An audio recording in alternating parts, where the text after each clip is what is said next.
Bom dia, pessoal. Vamos ver hoje os dispositivos lógicos programáveis, ou PLDs, que correspondem ao capítulo 13 do nosso material. Nós vamos precisar do conhecimento de álgebra de Boole, mapas de Carnot e flip-flops. E nós vamos ver os tipos e os aspectos construtivos desses PLDs. Bom, um PLD serve para implementar um sistema digital em um único dispositivo. E a gente pode implementar desde uma simples porta lógica até sistemas mais complexos, como microprocessadores, microcontroladores. E como vantagens, a gente pode citar maior confiabilidade.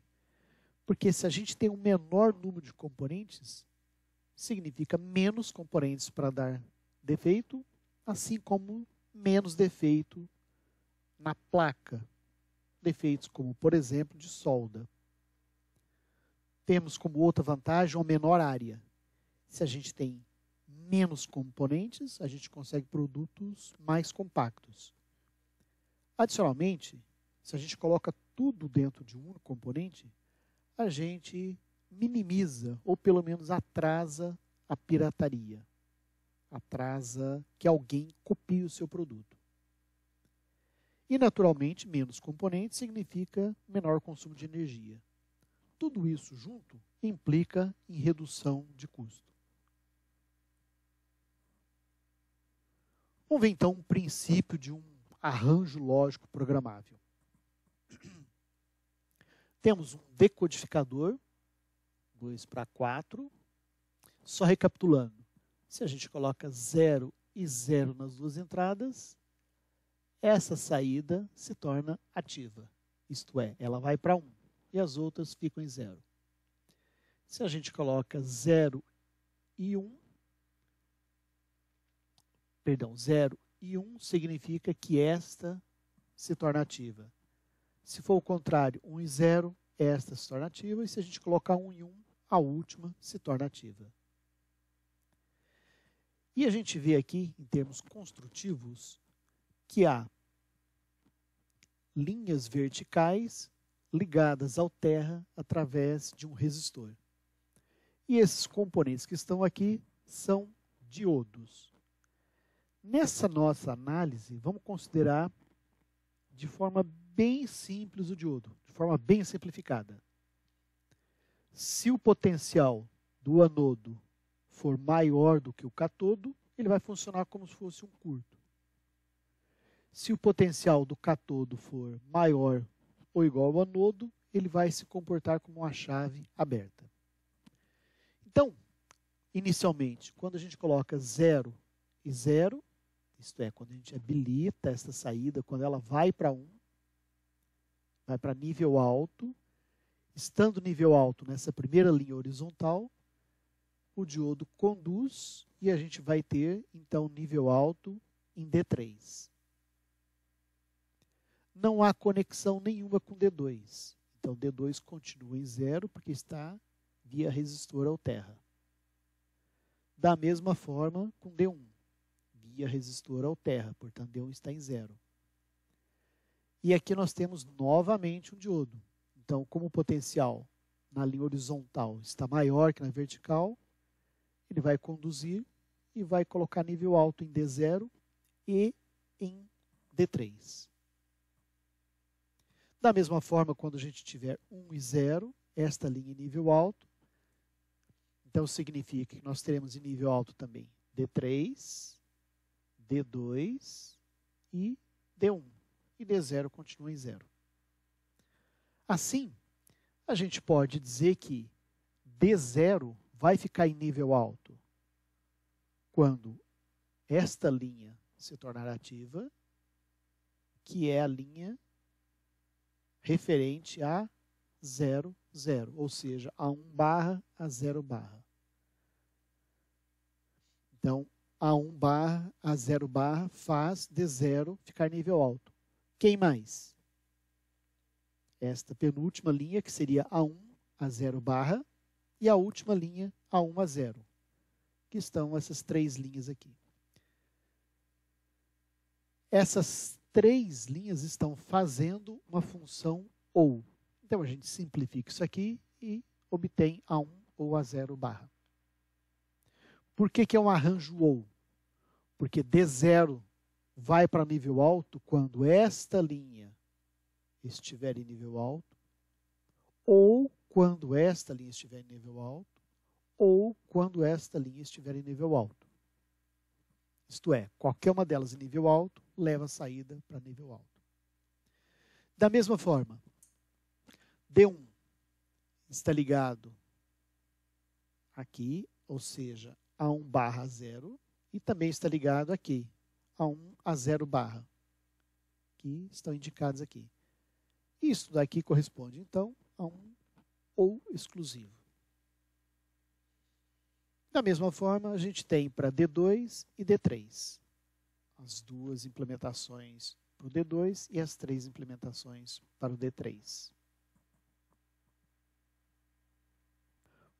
Efetivamente, comercialmente, o primeiro que apareceu foi o PLA, que é o arranjo lógico programável, Programmable Logic Array, em que a gente tem, igual ao caso anterior, essas linhas verticais que com os diodos fazem a função OU, e tem também um outro conjunto de linhas horizontais ligadas por resistência em VCC que fazem a função E. Então, vamos entender por que é a função E. Vejam, se a gente coloca A1 em nível alto, significa que esse diodo não conduz. Se ele não conduz, eu tenho nível alto na saída. Só que para eu ter o nível alto na saída, é necessário que este outro diodo também não conduza. E ele não vai conduzir quando tiver nível alto aqui, ou seja, quando A0 for 0. Então, se qualquer um dos dois conduzir, a gente vai ter 0 aqui. Muito bem.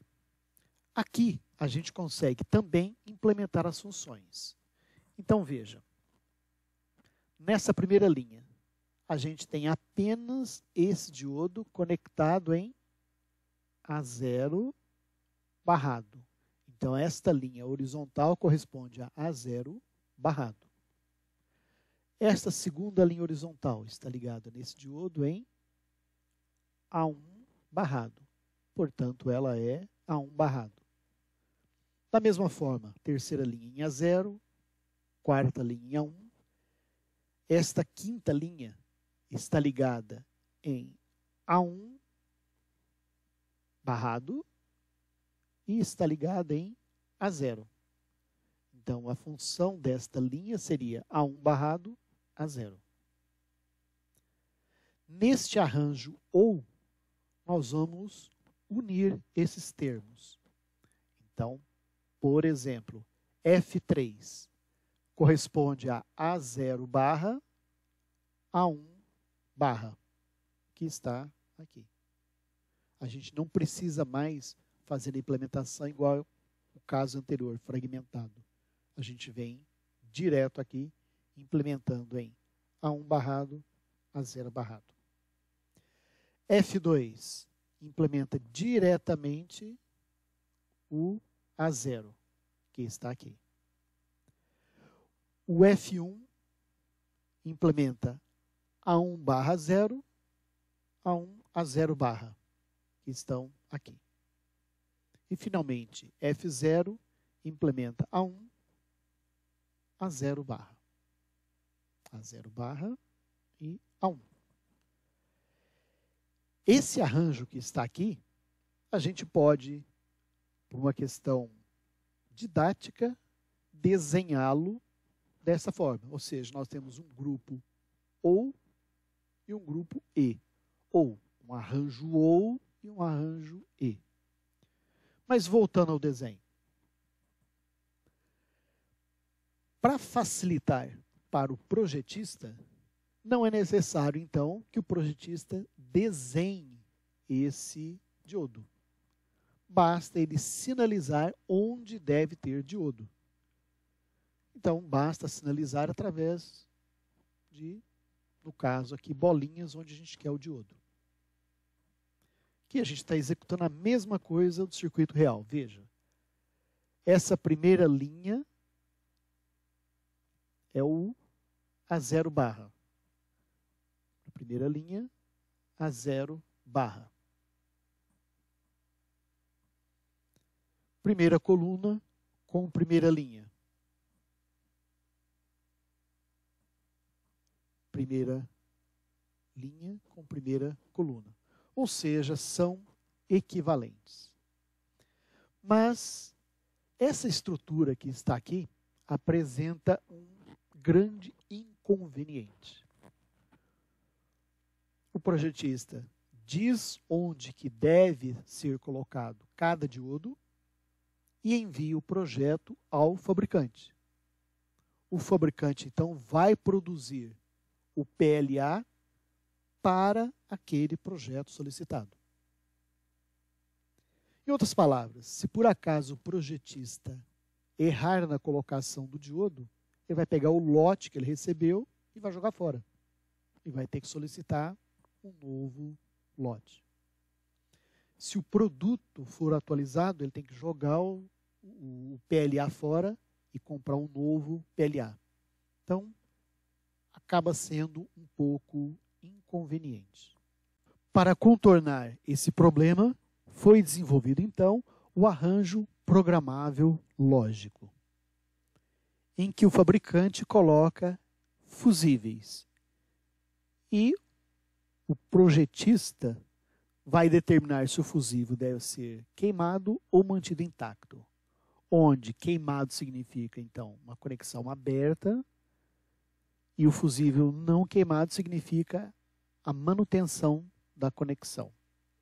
Então, por exemplo, para a implementação do ou exclusivo, precisamos de A, B barra ou A barra B. Para A barra B, mantemos o fusível 1, A barra, e para o B, mantemos o fusível 2. Para o outro, ou seja, para A, B barrado, mantemos o A, que seria o fusível 7, e o B barrado, fusível 8. Então, essa estrutura que está aqui consegue implementar uma função de 2 termos, onde cada termo é implementado pelo arranjo E. Para ficar mais fácil, isto é, por uma questão de conveniência, a gente não costuma desenhar todas as linhas. A gente faz a representação unifilar e indica onde as conexões devem ser mantidas. Então, para esse unifilar inferior, devem ser mantidos, então, o A e B barrado. Para o unifilar superior, a gente tem A barrado e B.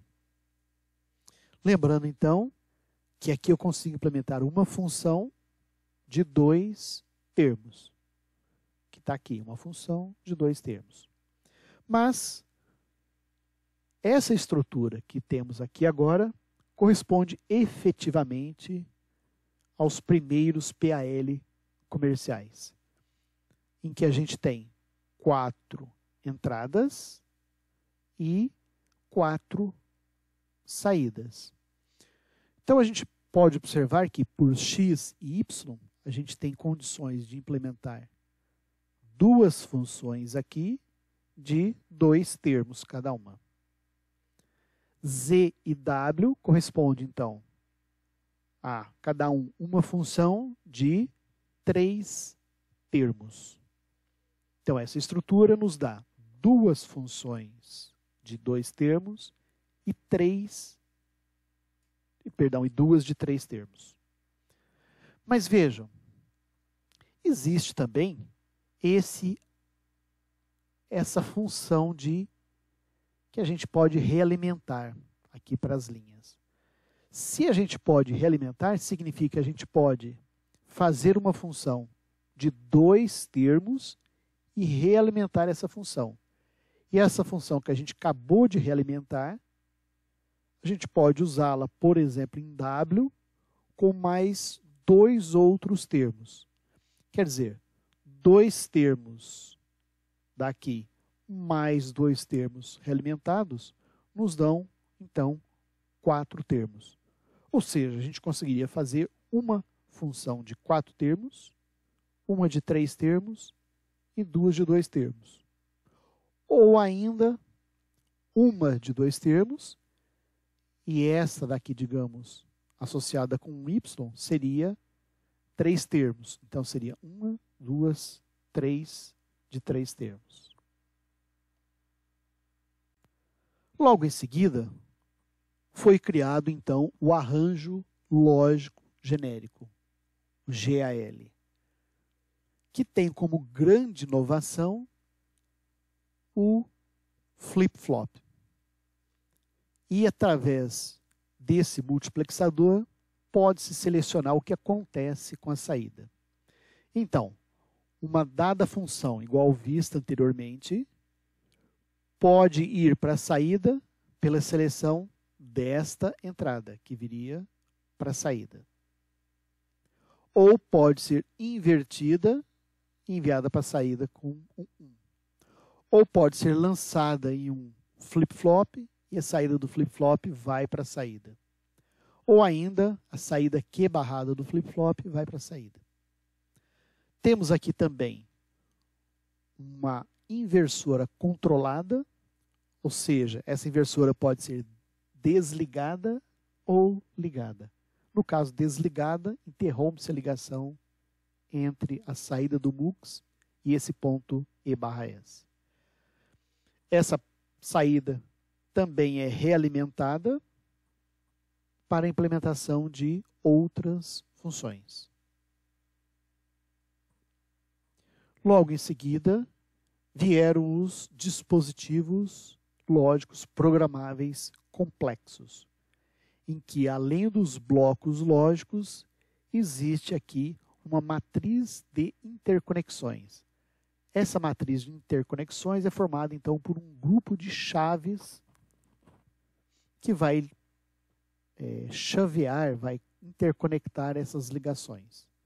E cada bloco desse tem essa estrutura que está aqui, que seria basicamente o que foi visto antes. Um alocador de funções, ou seja, ele vai implementar as funções, igual visto anteriormente, e tem um flip-flop.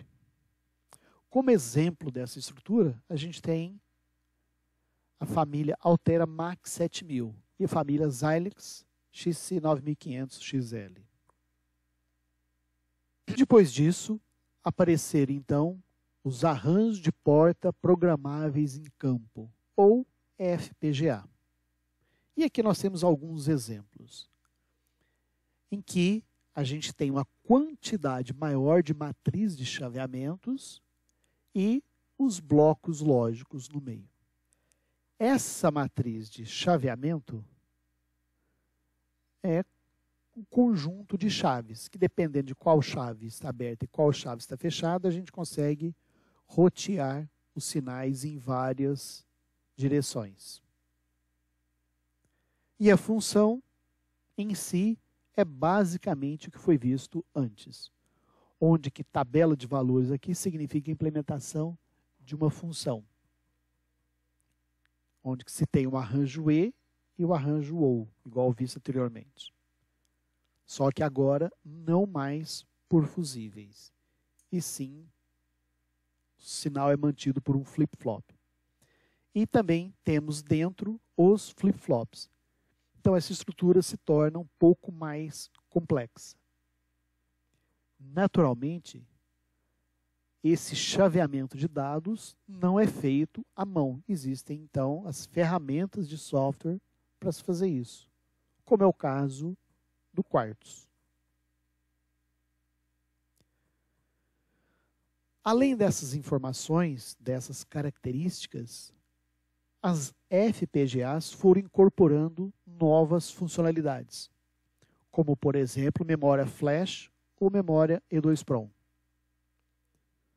Já se tem funções prontas de criptografia AES de 256 bits, já se tem conversores análogo-digital e digital-analógico, e já existem, inclusive, estruturas prontas oferecidas pelo fabricante para a implementação de processadores, de microprocessadores, como, por exemplo, Nios 2, Microblaze, Micro32. As as FPGAs mais novas já têm o sistema programável em chip, que é o caso da família Xilinx Zynq 7000, que incorpora muitas outras funcionalidades além do conversor AD e do próprio microprocessador.